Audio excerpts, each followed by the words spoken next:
Are you currently putting together your university application package to be admitted into a technical subject at a competitive top-tier university like mine? And are you wondering what you should do in order to be one of the people who are selected for interview? Welcome to Frank's Diana Explains. I'm a professor of computer science at the University of Cambridge. Competition to get into here for computer science is so intense that over 90% of the applicants get rejected.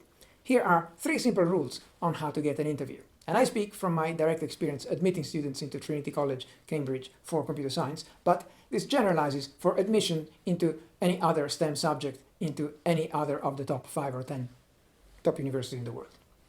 So first of all, you must be brilliant, and this must be obvious from your school grades. Second, you must be brilliant, and this must be obvious from your extracurricular activities. And third, don't stress over it, because it's largely already been decided anyway. Let's take these in turn. First, you must have been brilliant in high school. There's a minimum score you need to reach, and this is simply a necessary but not sufficient condition. Just meet that bar, otherwise we won't even look at your application full stop. Second, you must also have been brilliant beyond what you did at school. And I'm talking about relevant extracurricular achievements. If you won a national ping pong championship, well, that's fantastic, but we really couldn't care less when it comes to deciding if you are a good fit for our computer science program. On the other hand, if you got a medal or several medals in an international Olympiad in informatics or mathematics or physics, now we're talking, and we definitely pay attention to those. If you didn't do any Olympiads, but you are a bright and enterprising person, you must have done some other brilliant thing with your talents. What?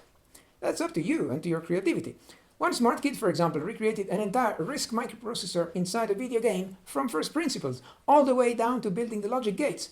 My jaw dropped on the floor and I immediately made a short about it. Wow! If an applicant said, I've done this in my spare time and just because I thought it would be cool, well, that's the kind of person I would definitely want to interview straight away. And third, don't stress over it. All you can do now, a couple of weeks before the deadline, is to write about the brilliant stuff you've already done in the past few years. Now is not the time to worry because you've either already done that great stuff or you haven't, and you can't change that anymore. All you can do, and all you should do now, is write down the facts. List your grades, list your medals, list your achievements, and the story. No fluff. You're not writing an essay for a humanities subject. That's it. If all this sounds scary, don't overthink it. It's scary for everyone else too. Just be yourself. Whether you are of top-tier caliber or not, has already been decided by what you achieved in the past few years. Nothing you could possibly write in your application will change that, so don't stress over it. There's nothing else to do.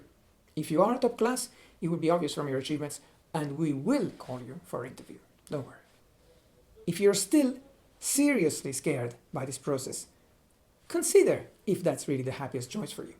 But that's a discussion for another time. Say squirrel if you want to hear that discussion. If I get 10 different squirrels, then perhaps I'll do a video on that too. And I'll link it over here.